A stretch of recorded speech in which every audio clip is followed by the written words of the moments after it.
Nizamabad MP Dharmapuri Arvind పైన Congress fisheries chairman మెట్టు సాయి కుమార్ కొన్ని అనుచిత వ్యాఖ్యలు చేశారు. దానిపై మనతోటి మాట్లాడడానికి బీజేపీ మీడియా ప్యానలిస్ట్ పల్నాటి వెంకటరెడ్డి ఉన్నారు. సార్ చెప్పండి, ఇంతకుముందే ప్రెస్ మీట్ పెట్టి ఫిషరీస్ చైర్మన్ మెట్టు సాయి కుమార్ అరవింద్ పైన తీవ్ర ఆరోపణలు చేశారు, కొన్ని అనుచిత వ్యాఖ్యలు కూడా చేశారు. దానిపైన మీరు ఏమంటారు? అంటే ఏం మాట్లాడండు?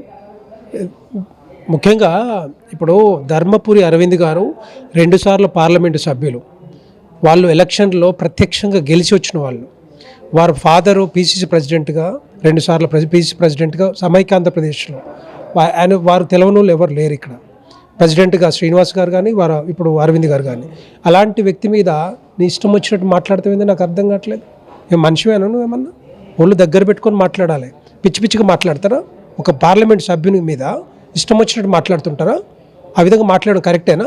నువ్వు ఏమైనా గెలిచినావా? నువ్వు ఎక్కడన్నా నువ్వు నీకు కూడా ఒక బాధ్యత ఇచ్చారు కదా కాంగ్రెస్ పార్టీలో. ఆ బాధ్యత మర్చిపోయి మాట్లాడుతున్నావా? కొద్దిగా జాగ్రత్తగా మాట్లాడాలి. ఎప్పుడైనా కూడా మాటలు బయటికి రావాలంటే జాగ్రత్తగా మాట్లాడాలి. ఇప్పుడు ఏదైనా కూడా అంటే ధర్మపురి అరవింద్ గారు స్ట్రైట్గా అడుగుతారు, మాట్లాడతారు. కొన్ని విషయాల్లో ముఖ్యమంత్రి గారు నిలదీస్తారు. తెలంగాణ రాష్ట్రానికి మీరు ఏం చేస్తున్నారని అడుగుతారు.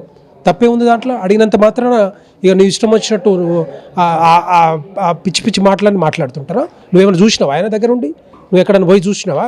ఆయన దగ్గర పని చేసినావా? లేకపోతే ఏం మాట్లాడతావు నాకు అర్థం కావట్లేదు. జాగ్రత్తగా మాట్లాడి నేర్చుకోండి. ఎందుకంటే తెలంగాణ రాష్ట్రము, ఈ రాష్ట్రంలో కాంగ్రెస్ పార్టీ వచ్చిన తర్వాత అభివృద్ధి కానీ సంక్షేమ పథకాలు కానీ అధోగతి పాలవుతూ ఉన్నాయి. అందరికీ తెలిసిపోయింది అది. మీరు ఇచ్చిన హామీలేంది, మీరు చేస్తున్న పని ఏంది, మీరు ఏమైనా పూర్తి చేసారు ఎప్పటిదాకా, మీరు ఏం చేస్తారు అంటే ముఖ్యమంత్రి గారు అడగొద్దా? ముఖ్యమంత్రి గారికి బాధ్యత ఉంది, ఇక్కడ కాంగ్రెస్ పార్టీకి బాధ్యత ఉంది.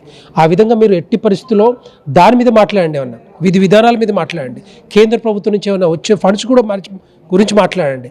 అభివృద్ధి గురించి మాట్లాడండి. సంక్షేమ పథకాల గురించి మాట్లాడండి. అంతేగాని పర్సనల్గా అటాక్ చేసుకుంటూ పర్సనల్గా టార్గెట్ చేసుకుంటే మీకు వచ్చేది ఏంది నాకు అర్థం కావట్లేదు.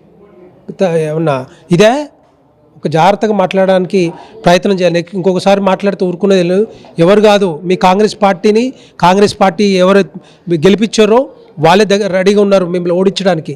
కాంగ్రెస్ పార్టీని చిత్తుగా ఓడిస్తారు. 2 రోజులు ఆగండి, మీకు చెప్తారు, తెలుస్తుంది. మీరు ఇచ్చిన హామీలేంది, 6 గ్యారెంటీల హామీల్లో ఒక్కటైనా పూర్తి చేసిరా? ఏదో మహిళా బస్ తప్ప మిగతా అన్నీ కూడా అట్లాగే ఉండిపోయినాయి కదా. మహిళలకు కానీ, వృద్ధులు కానీ, నిరుద్యోగులు కానీ, స్టూడెంట్స్ విద్యార్థులకి ఫీ రీఎంబర్స్మెంట్ దగ్గరికి 13,000 కోట్ల రూపాయలు బాకీ ఉన్నారు. ప్రొవిజనల్ సర్టిఫికేట్ ఇవ్వలేని పరిస్థితుల్లో కాలేజీలు కూడా ఉన్నాయి, మీకోసం చూస్తూ ఉన్నాయి. కనీసం వాటిని కూడా పట్టించుకొని Congress party Bharatiya Janata party parliament సభ్యుల మీద మాట్లాడడం కరెక్ట్ కాదు. ఎందుకంటే మీరు చేయాల్సిన చేయకుండా, ఎందుకంటే నిరుద్యోగులకి చాలామంది 35 లక్షల మంది నిరుద్యోగులు వెయిట్ చేస్తూ ఉన్నారు ఉద్యోగాల కోసం. ఏం చెప్పారు మీరు? 2 లక్షల ఉద్యోగాలు ఇస్తున్నారు సంవత్సరానికి. జాబ్ క్యాలెండర్ ప్రకటిస్తున్నారు. అయిందా ఇప్పటిదాకా? ఎవరైనా చెప్పారా? మీ రాహుల్ గాంధీని ఆదర్శ నగర్ తీసుకొచ్చి ఛాయ్ దాపుకిచ్చుకుంటూ మీ ముఖ్యమంత్రి గారు చెప్పారు. అడగండి పోయి, అట్లాంటి చేయండి.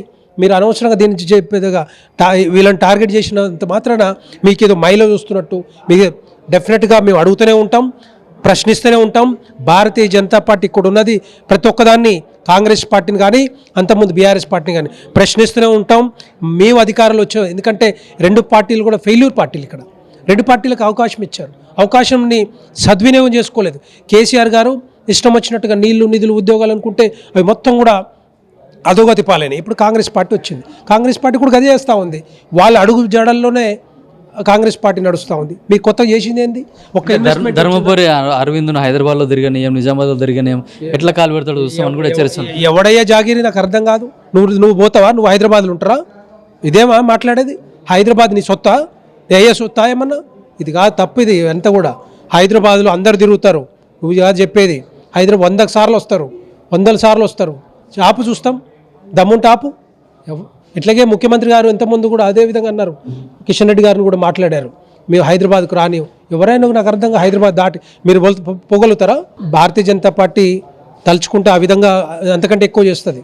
జాగ్రత్త మాట్లాడి నేర్చుకోండి, ఒళ్ళు దగ్గర పెట్టుకొని మాట్లాడండి. అయితే కాంగ్రెస్ పార్టీ నాయకులు అనుచిత వ్యాఖ్యలు చేస్తున్నారు. ఏదైనా ఉంటే పర్సనల్గా టార్గెట్ చేయడం కాదు, రాజకీయంగా విమర్శ ఉంటే రాజకీయ విమర్శలు చేయాలి, కావాలంటే నిధులు ఏ విధంగా తీసుకురావాలి, నిరుద్యోగులకు జాబ్ క్యాలెండర్ విషయంలో కూడా మాట్లాడడం తప్పించి ఇట్లాంటి వ్యక్తిగత వ్యాఖ్యలు చేయడం సరికాదని కూడా బీజేపీ పార్టీ నాయకులు అయితే చెప్తా ఉన్నారు. కెమెరామెన్ మధుతో కిరణ్ కుమార్, పల్లవి టీవీ, బీజేపీ ఆఫీస్, హైదరాబాద్.